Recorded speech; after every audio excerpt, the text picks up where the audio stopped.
बात क्यों मानेगा? समुद्र समझेगा गिलहरी की बात को। लेकिन गिलहरी जब देख रहा है कि समुद्र मेरी बात को नहीं सुन रहा है, गिलहरी ने एक संकल्प लिया। संकल्प क्या लिया? कि पूरे समुद्र के पानी को हम उपछेंगे, बाहर निकालेंगे और समुद्र से अपना बच्चा, अंडा हम निकाल लेंगे। गिलहरी संकल्प लिया। संकल्प लेने के बाद गिलहरी बैठी नहीं रही है, स्थिर नहीं रही है। गिलहरी क्या करती है? अपने पूरे शरीर को समुद्र के पानी में भिगोती है, बाहर निकलती है, शरीर को भी झाड़ती है, पूंछ को भी झाड़ रही है, शरीर को भी झाड़ रही है, पूंछ को भी झाड़ रही है। यानी समुद्र के पानी में अपने पूरे शरीर को भिगोती है, डुबाती है, बाहर आती है, समुद्र को फिर शरीर को भी झाड़ती है, पूंछ को झाड़ रही है, यानी समुद्र के पानी को बाहर निकाल रही है। एक खुशी होकर के जा रहा है, एक बहुत बड़ा साधु जा रहा है। साधु देखा गिलहरी के इस काम को। साधु पूछ रहा है गिलहरी से, गिलहरी बहन तुम क्या कर रही है? तो गिलहरी कह रही कि मैं अपना काम कर रही। क्या काम कर रही हो? तो हम इस समुद्र के पानी को उपछ रहे हैं, सुखाएंगे। क्यों? तो समुद्र ने मेरे अंडे को लेकर के चला गया है। हमने बहुत अनुनय विनय किया, प्रार्थना किया कि समुद्र भाई मेरा बच्चा वापस करो। समुद्र ने नहीं सुना, इसीलिए हमने संकल्प लिया, हमने निर्णय लिया कि समुद्र के पानी को उपछ देंगे। वह साधु पूछ रहा है कि तुम ऐसा कर सकती हो? गिलहरी कह रही कि हाँ, क्यों नहीं, बिल्कुल मैं करूंगी। गिलहरी के संकल्प को देख कर वह साधु पर गया फेरा। कहाँ समुद्र, कहाँ गिलहरी। साधु को ममता आ गई, साधु को दया आ गई। साधु ने क्या किया? ऐसे अपना चोरू क्या है, पूरे समुद्र को अपने पेट में सोख लिया, समुद्र को पेट में ले लिया। गिलहरी को कहा जाओ अपना तुम अंडा निकाल लो। गिलहरी अपना अंडा निकाल लेती है, साधु फिर समुद्र को छोड़ देते हैं। देखिए यहाँ ये कहानी है, यह घटना घटित हुई है। साधु ने समुद्र को सोखा। क्यों? हाँ, सबका नींद नहीं लागल या? कथा आप लोग सुन रही है। साधु ने समुद्र को सोखा। क्यों? गिलहरी के कर्म के चलते साधु ने समुद्र को सोखा है, गिलहरी के कर्म के चलते। यदि गिलहरी यह संकल्प नहीं लेती कि मैं समुद्र के पानी को बाहर निकाल कर अपना बच्चा वापस लूंगी, संकल्प नहीं लेती और संकल्प के अनुकूल यदि कर्म नहीं करती गिलहरी, तो फिर साधु का ध्यान जाता उधर? नहीं जाता। आज ये कहानी बनती, आज ये कहानी भी नहीं बनती। इसीलिए आपके संकल्प में ताकत है, आपके संकल्प में दम है। आपने संकल्प लिया है कि मैं शिव का शिष्य बनूंगा, मैं किसी भी गुरु भाई और गुरु बहन का हेरा फेरी नहीं करूंगा, मैं शिव का शिष्य बनूंगा। इस संकल्प पर यदि हम आप खड़े रह जाएंगे, जरा बतलाइए इस राह में हरिंद्रानंद जी मिलेंगे कि नहीं मिलेंगे? ऐसे करोड़ों समुद्र को सोखने की ताकत हरिंद्रानंद जी को है कि नहीं है?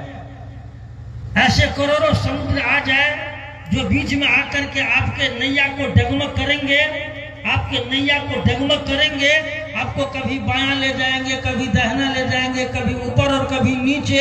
ऐसे ऐसे लोगों को या संकल्प कि मैं शिव का शिष्य बनूंगा लेकर जो आदमी बैठा हुआ है, उस आदमी के चारों बगल हरिंद्रानंद जी मौजूद रहेंगे कि नहीं रहेंगे? हाँ, रहते हैं। इसीलिए हम लोग अपने संकल्प को मजबूत करें। गिलहरी से ऐसी हजारों कहानियां हैं हमारे। हम गिलहरी से आज आपके साहब श्री हरिंद्रानंद जी का यह संकल्प कि जब गुरु भगवान होते हैं तो भगवान गुरु क्यों नहीं, एक संकल्प पर 8 वर्ष में खड़े रह गए। इसका नतीजा क्या निकला? नतीजा हम लोगों ने देखा है, बड़े नजदीक से मैं कहानी सुनाऊंगा, आप रोने लगेगी, आपका आंख से आंसू आने लगेगा। लाखों ऐसी हमारे परिवार की महिलाएं जिनकी गोद सुनी थी, शिव की शिष्यता में उनका गोद भरा है, गोद भरा।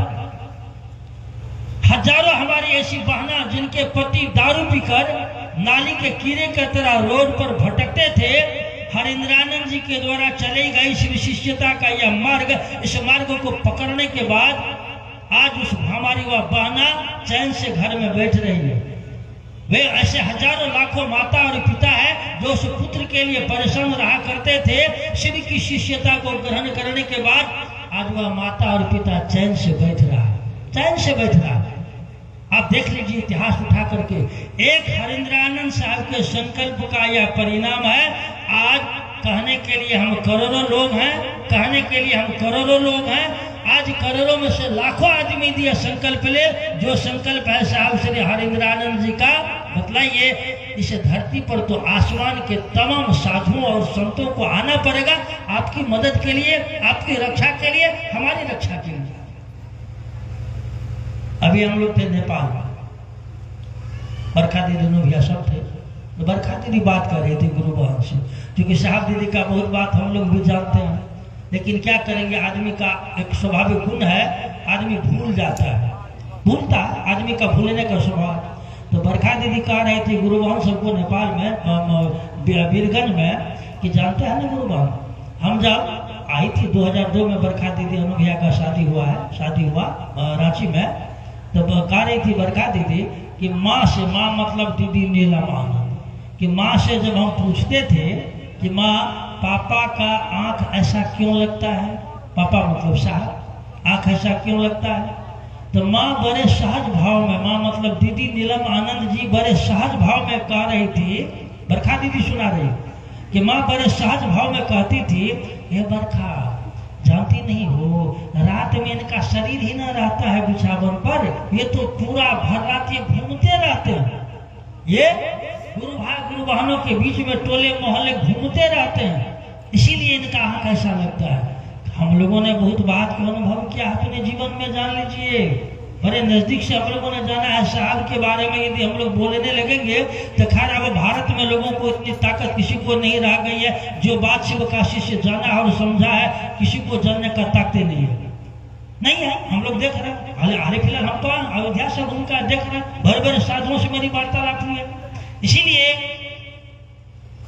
याद कीजिए, लोग बोलते हैं कि करेंगे वही बात जो साहब कहेंगे। साहब की एक बात है शिव शिष्यता, ये 3 सूत्र। साहब की बहुत सारी ऐसी बातें आपके शिव शिष्यता की रक्षा के लिए साहब ने, हो सकता है आपको नहीं कुछ बोला हो, हमको नहीं बोला हो, इनको साहब ने कहा। साहब ने इशारा किया है, साहब घंटी बजाए कि बाबू इस रास्ते से मत जाना, बाबू इस रास्ते से जाना, थोड़ा उभर खाबर होगा, परेशानियां होगी, लेकिन यह रास्ता तुमको शिव की ओर पहुंचा देगा, शिष्य बना देगा। हम लोगों ने सुना होगा बहुत बात साहब से, याद है क्या? नहीं याद है, नहीं याद है। इसीलिए अब ज्यादा बात नहीं करूंगा मैं, फिर आइए कल कुछ बात करेंगे। और अभी जैसा कि मुझको, हम अभी आए थे, हमने देखा है 3 बजे तक गुरु बहन सब आती रही है क्योंकि आपके टोले मोहल्ले में साप्ताहिक चर्चा चलती है, अगल बगल में साप्ताहिक चर्चा चल रही है। रात में तो नहीं न होती है कहीं चर्चा, नहीं, रात में उन्हें करनी भी नहीं चाहिए। साप्ताहिक चर्चा पर थोड़ा बल देनी चाहिए। और पहला और तीसरा जो सूत्र है, इस सूत्र में दम है ज्यादा। पहला तीसरा सूत्र को थोड़ा पकड़िए करके, पहला तीसरा सूत्र पकड़िएगा, दया मांगना और तीसरा प्रणाम करना, ये दोनों को पकड़िएगा, इसका बहुत बेहतर परिणाम आएगा, इसके अच्छे नतीजे आएंगे। जो लोग 3 बजे यहाँ आए हैं, वो लोग तो घर से खा के आए होंगे, आप लोग खाइएगा भी, क्योंकि आयोजक ने व्यवस्था किया, मुझे पता क्या है, तस्में है, पूरी है, खीर का व्यवस्था है। ब्लॉक के जो जरूरी है वो अभी होनी चाहिए। और महादेव से भी दया मांगेंगे, आप लोगों का हाथ जोड़कर प्रार्थना करेंगे।